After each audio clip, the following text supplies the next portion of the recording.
बिस्मिल्लाहिर्रहमानिर्रहीम।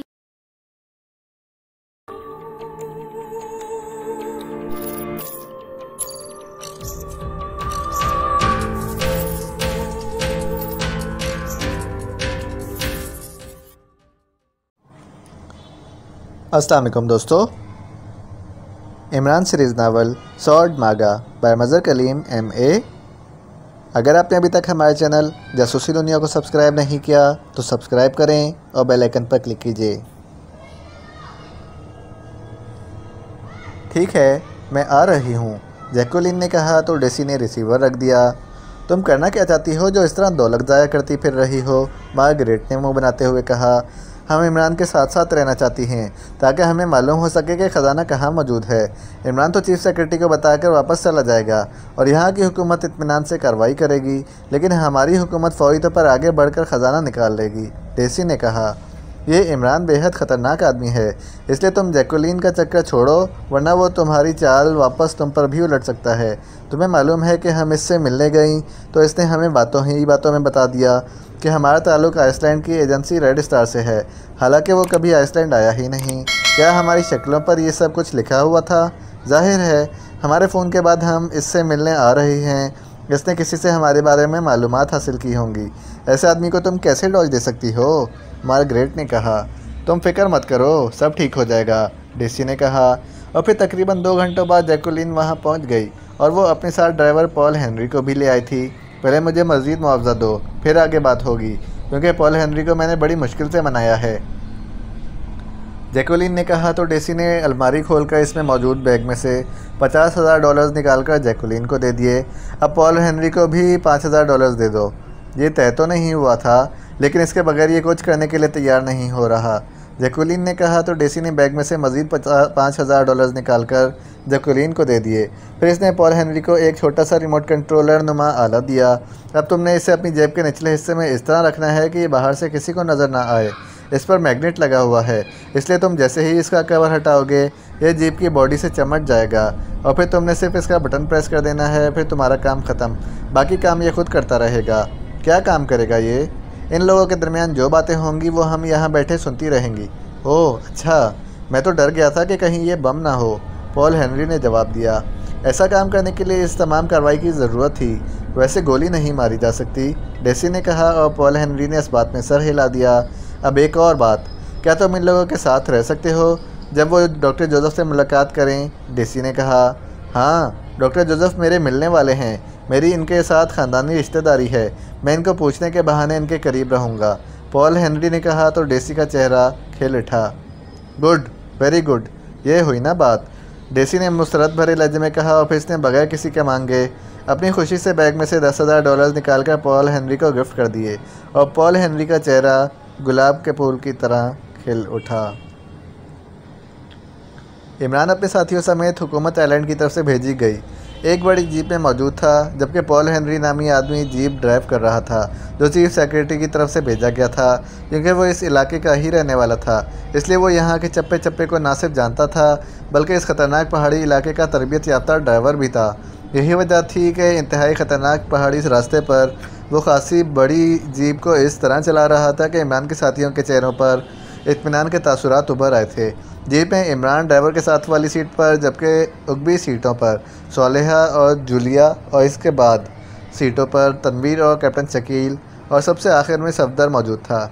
जीप एक घंटे तक तो मैदानी इलाके में रही, जबकि रोस्टन का इलाका न सिर्फ पहाड़ी इलाका था बल्कि इंतहाई ख़तरनाक पहाड़ी इलाका था।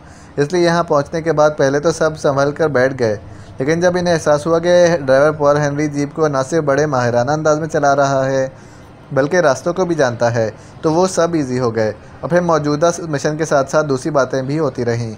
इमरान साहब, आप वो सैटेलाइट नक्शा देख रहे थे, इससे कुछ मालूमात भी मिली हैं या नहीं? नहीं, सैटेलाइट रिपोर्ट में कोई मसनूई ख़जाना ज़ेर ज़मीन मौजूद ही नहीं है। मसनूई क्या मतलब? कुदरती ख़जाने तो हर जगह मौजूद होते हैं, मेरा मतलब है मादनियात या कीमियाई धातों से है। अलबत्ता ये सोना चांदी और अशरफियाँ वगैरह को तो मसनूई ख़जाना ही कहा जा सकता है। इमरान ने जवाब दिया तो सब ही बेख्तियार हंस पड़े। इमरान साहब, आपको उम्मीद है कि ख़जाना आप तलाश कर लेंगे? ऐसा ना हो कि आप नाकाम हो जाएं और आपके साथ साथ हम सबकी भी बेइज्जती हो जाए। सोलेहा ने कहा। हमारे साथ साथ एक और पार्टी भी ख़जाना तलाश करने के लिए तगदो में मसरूफ़ है। ये दोनों ख़वातीन हैं, इसलिए मुझे यकीन है कि ये दोनों ख़वातीन ख़जाने को तलाश कर लेंगी। कौन है वो? आइसलैंड की सरकारी एजेंसी रेड स्टार की 2 एजेंट्स हैं, डेसी और मार्गरेट। इतनी तफसील से आप इन्हें कैसे जानते हैं? इन्होंने अपना तारुफ कराया था, वरना इनके चेहरों पर लिखा हुआ तो नहीं था। कब कराया था तारुफ इमरान साहब? आप तो मुसलसल हमारे साथ रहे हैं। हमारे सामने तो किसी खातून से तारुफ नहीं कराया। हाँ, कब मुलाकात हुई थी तुम्हारी इनसे? जूलिया ने गुस्सीले लहजे में कहा। इन्होंने फ़ोन करके मुलाकात का वक़्त लिया और मैंने ज़ाहिर है इन्हें वक्त दे दिया जब इनसे तारुफ हो सकता हो। इन्होंने मुझे बताया कि वो ख़जाने के हसूल के लिए मेरी खिदमत हासिल करना चाहती हैं, तो मैंने इनको कह दिया कि मैं रज़ाकाराना तौर पर इन्हें ख़जाने के बारे में इत्तला दे दूँगा। इन्हें इस सिलसिले में भागदौड़ करने की ज़रूरत नहीं है। लेकिन जो लोग कहते हैं कि औरतों को अल्लाह ताला ने आदम की टेढ़ी पसली से बनाया है, शायद दुरुस्त ही कहते हैं। वादे के बावजूद इन्हें यकीन नहीं आया, और इस वक्त भी ये दोनों हमारे कुब में हैं, और यहाँ जीप के अंदर होने वाली हमारी गुफ्तगू भी ना सिर्फ सुनी जा रही है बल्कि इसे टेप भी किया जा रहा है। इमरान ने इस बार संजीदा लहजे में कहा। तो सब बेख्तियार चौंक पड़े। आप मजाक तो नहीं कर रहे? मैं मजाक करूं भी सही, तब भी कोई इसे तस्लीम नहीं करता। अलबत्ता अगर संजीदगी से बात की जाए तो इसे मजाक समझ लेते हैं। इमरान ने गोलमोल से अंदाज में बात करते हुए कहा, और फिर चंद देगर मौज़ूआत पर बातें होने लग गई। तकरीबन 1 घंटे की ड्राइविंग के बाद जीप एक पहाड़ी शहर पहुँच गई। ये डॉक्टर जोसेफ का आबाई शहर था। डॉक्टर जोसेफ को शायद हुकूमत की तरफ से फ़ोन पर इमरान और इसके साथियों के बारे में इत्तला दी जा चुकी थी, इसलिए डॉक्टर साहब पहले से तैयार थे। इमरान साहब, प्रोफेसर शारबी अक्सर आपका जिक्र करते थे, आपसे वो बेहद मुतासिर थे, जबकि प्रोफेसर शारबी साहब मेरे उस्ताद भी रहे हैं। डॉक्टर जोसेफ ने इमरान से मुखातिब होकर कहा। आपने सॉर्ट मागा पर खुसूसी काम किया है, ऐसा काम जो इमरान डॉक्टर शारबी ने भी नहीं किया। क्या आपने इसे मुकम्मल कर लिया है या अभी इस पर काम जारी है? मैंने इस पर काम मुकम्मल कर लिया है। मसवदे पर भी नज़रसानी कर ली गई है, अब सिर्फ इसकी इशाअत होनी है, डॉक्टर जोसेफ ने जवाब देते हुए कहा। बहुत खूब, आपने यकीनन बहुत बड़ा काम किया है। क्या आप मुझे इस मसवदे की कॉपी देंगे, इस वादे के साथ कि आपका काम आपके नाम के साथ ही ओपन होगा? मैं अपनी ज़ात के अलावा और किसी पर भी इसे ओपन नहीं करूँगा, इमरान ने कहा। इमरान साहब, किसी तहकीक़कार के लिए तकरीबन ये नामुमकिन होता है कि वह अपनी मेहनत को ओपन होने से पहले किसी दूसरे के हवाले कर दे, लेकिन मुझे आप पर एतमाद है कि आप जो कह रहे हैं वही करेंगे, इसलिए आपके लिए कॉपी हाजिर है, डॉक्टर जोसेफ ने कहा। तो इमरान ने इसका शुक्रिया अदा किया। इसे मालूम था कि इस पोजीशन में ये डॉक्टर जोसेफ का ज़र्फ़ है कि इसने इमरान पर इस एतमाद का इजहार किया है, वरना शायद इमरान भी किसी दूसरे पर इस पोजीशन में एतमाद ना करता। खाना खाने के बाद डॉक्टर जोसेफ ने अलमारी में से एक बड़ा सा लिफाफा निकाला और लिफाफे में मौजूद टाइपशुदा मसवदा, जो शायद 200-250 सफ़ात पर मुश्तमिल था, इमरान की तरफ बढ़ा दिया। ये कॉपी है या असल है? ये असल है। यहाँ कॉपी करने की मशीन मौजूद नहीं है, अलबत्ता रोस्टन में कॉपी करने वाली मशीन भी मौजूद है, और आपके ड्राइवर पॉल हेनरी को भी इसका इल्म है। क्यों हेनरी? डॉक्टर जोसेफ ने ड्राइवर पॉल हेनरी से मुखातिब होकर कहा, जो इस मुलाकात में सबके साथ मौजूद था। यस सर, मुझे मालूम है। आप मुझे दें, मैं इसकी कॉपी करा लाता हूँ, ड्राइवर ने फ़ौरन ही जवाब देते हुए कहा। हाँ जाओ, एल्बर्ट को साथ ले जाओ, डॉक्टर जोसेफ ने कहा, तो ड्राइवर ने इस बात में सर हिला दिया। थोड़ी देर बाद ड्राइवर और डॉक्टर अल्बर्ट मसवदे का लिफाफा लेकर बाहर चले गए। डॉक्टर साहब, सॉर्ट मागा पर जो इबारत लिखी गई है, इसका तर्जुमा तो आपने किया होगा? हाँ, जाहिर है। तुम क्यों पूछ रहे हो, कोई ख़ास बात है? हाँ, जब सॉर्ट मागा चोरी हुई थी तो आयरलैंड की सफ़ीर साहिबा ने हमारी खिदमत इसे वापस लाने के लिए हासिल की, तो मैंने इनसे सॉर्ट मागा की तस्वीर मांगी, जो इन्होंने मुझे दे दी। इस सलवार पर तहरीर भी लिखी थी जो मागा ज़बान में थी, इसका तर्जुमा भी लिखा गया था। फिर मैं आयरलैंड प्रोफेसर शारबी से मिलने गया। इन्होंने बताया कि इस तहरीर को इन्होंने ही पहली बार डिकोड किया था। इन्होंने इसका जो तर्जुमा बताया है वो पहले वाले तर्जुमे से मुख्तलिफ था। हम बड़े हैरान हुए, लेकिन फिर हमने यही सोचा कि सफ़ीर साहिबा ने जिस तलवार की तस्वीर दी है और जो तर्जुमा किया गया है, ये किसी नकली तलवार का होगा। असल तर्जुमा वही होगा जो प्रोफेसर शारबी ने किया होगा। अब आप बताएं कि आपने क्या तर्जुमा किया है। पहले तुम बताओ कि दोनों तर्जुमे क्या हैं।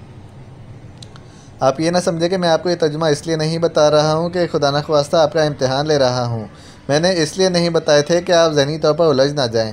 बहरहाल सफ़ीर साहिबा ने जो तस्वीर दी थी और जिसके साथ इस पर मौजूद तहरीर का तर्जुमा भी मौजूद था, वो तर्जुमा था कि सॉर्ट मागा हमारी हिफाजत के लिए काफ़ी है। और प्रोफेसर शारबी ने जो तर्जुमा किया था वो था कि सॉर्ड मागा सबसे ताकतवर है। इमरान ने तफसील बताते हुए कहा, असल तर्जुमा तो वो है जो प्रोफेसर शार्बी ने किया है, लेकिन पहले वाकई यही तर्जुमा किया गया था कि सॉर्ड मागा हमारी हिफाजत के लिए काफ़ी है। ये एक लफ्ज़ के अलग-अलग मायने हैं। पहले इस लफ्ज़ का तर्जुमा हिफाजत किया गया और फिर प्रोफेसर शार्बी ने इसका तर्जुमा ताकतवर किया। इस पर बहस हुई तो प्रोफेसर शार्बी का क्या हुआ तर्जुमा मागा ज़बान के असूल व कवायद के तहत दुरुस्त था। अलबत्ता मैंने जो तर्जुमा किया है वो प्रोफेसर शार्बी के तर्जुमे से ऐन मुताबिकत तो नहीं रखता, लेकिन मेरे ख्याल के मुताबिक करीब तरीन ज़रूर है। मतलब है कि आपने जो तर्जुमा किया है वो इन दोनों तर्जुमों से बहरहाल मुख्तलिफ है। हाँ, तुम दुरुस्त कह रहे हो। मैंने जो तर्जुमा किया है वो इन दोनों से वाकई मुख्तलिफ है। फिर बताएं कि आपने क्या तर्जुमा किया है। सॉर्ड मागा सबकी माँ है, डॉक्टर जोसेफ ने कहा। लेकिन आप तो कह रहे थे कि आपका तर्जुमा प्रोफेसर शार्बी के तर्जुमे के करीब तरीन है। क्यों, ऐसा हुआ है या हो रहा है कि 3 तर्जुमे सामने आए हैं और तीनों एक दूसरे से मुख्तलिफ हैं? ये कैसे तर्जुमे हैं? इमरान ने कहा तो डॉक्टर जोसेफ बेख्तियार हंस पड़े। तुम इसकी बुनियादी वजह समझ नहीं पा रहे। मागा ज़बान का बराह रास्त तर्जुमा नहीं हो सकता। हर लफ्ज़ के मफ़हूम सामने लाए जाते हैं। अब देखो, सॉर्ड मागा में जो लफ्ज़ मागा ज़बान में इस्तेमाल किया गया है वो है कारेश और मागा। तहरीरों में कारेश का मतलब लिया जाता है ऊंचा, ताकतवर, मुहाफ़िज़, पहाड़ जैसा, मजबूत और ताकतवर। इसलिए तुमने पहले जो मतलब पढ़ा इसमें कारेश का मतलब मुहाफ़िज़ निकाला गया। प्रोफेसर ने मतलब ताकतवर लिया, जबकि मैंने इसका तर्जुमा किया कि सॉर्ड मागा सबकी माँ है। मागा तहज़ीब में माँ को ऊंची और मजबूत सतह पर रखा गया है। मतलब तीनों तर्जुमों का एक ही है, अलबत्ता अल्फाज मुख्तलिफ हैं। लफ्ज़ कारिश का मतलब किस तरह समझा गया? आपने तो कारिश के मुतालिब ऊंची, ताकतवर, मुहाफ़िज़, पहाड़ जैसा, मजबूत और ताकतवर वगैरह बताए हैं। ये मतलब वह कैसे निकाले और दुरुस्त समझे गए? तुमने शायद ज़बानों का इल्म कभी पढ़ा नहीं है। मेरा ख्याल है कि मैंने ज़बानों के बारे में काफ़ी कुछ पढ़ा है। मुख्तलिफ़ ज़बानों के अलहदा ग्रुप्स होते हैं जो मुख्तलिफ़ हैसियत रखते हैं। तुमने पूछा है कि कारिश के मुतालिब मैंने कहाँ से हासिल किए हैं। मागा तहज़ीब को जिस दौर के ग्रुप में शामिल किया गया है वो 4 ज़बानों का ग्रुप है और इन चारों ज़बानों में कारिश के लफ्ज़ को वो 4 मायने दिए गए हैं जो मैंने पहले बताए हैं, यानी ऊंचा, ताकतवर और मुहाफ़िज़। और कारिश कदीम तरीन दौर के एक देवता का नाम भी रहा है। इसे पहाड़ों का देवता कहा जाता था, इसलिए ज़बानों के एक ग्रुप में कारिश को पहाड़ों की जगह इस्तेमाल किया गया है। डॉक्टर जोसेफ ने कहा तो इमरान ने इस अंदाज में सर हिला दिया जैसे कोई अहम बात सामने आ गई हो। थोड़ी देर बाद ड्राइवर वापस आ गया तो डॉक्टर जोसेफ ने इससे मसवदे की नकल लेकर इमरान को दे दी और इमरान ने डॉक्टर जोसेफ का खुसूसी शुक्रिया अदा किया। और फिर थोड़ी देर बाद वो सब जीप में सवार वापस जा रहे थे। इमरान साहब, आपने तो अच्छी खासी बहस की है डॉक्टर जोसेफ के साथ। इसका कोई नतीजा भी निकला है या नहीं? तुम्हारे सामने सब बातें हुई हैं, तुम बताओ कि इन बातों से क्या फ़ायदा हो सकता है और क्या नहीं। इमरान ने कहा, अगर आप सच पूछें तो मुझे ये भी समझ नहीं आ सकी कि आखिर आप ये इस बहस क्यों कर रहे हैं। आपका अब मिशन सिर्फ ख़जाने की तलाश है, लेकिन इस सारी गुफ्तगू में ख़जाने का जिक्र कहीं भी नहीं हुआ। सफदर ने कहा तो इमरान बेख्तियार हंस पड़ा। वापस अपनी रिहाइशगाह पर पहुंचकर डॉक्टर जोसेफ की रिसर्च पढ़ेंगे और फिर ये बात हुकूमत के सामने रख देंगे कि ख़जाने की बात झूठी है, वरना प्रोफेसर शार्बी और डॉक्टर जोसेफ जैसे आलिम ज़रूर इसे तलाश कर लेते। इमरान ने कहा तो इस बार सफदर के साथ साथ तमाम साथियों ने भी इस बात में सर हिला दिए।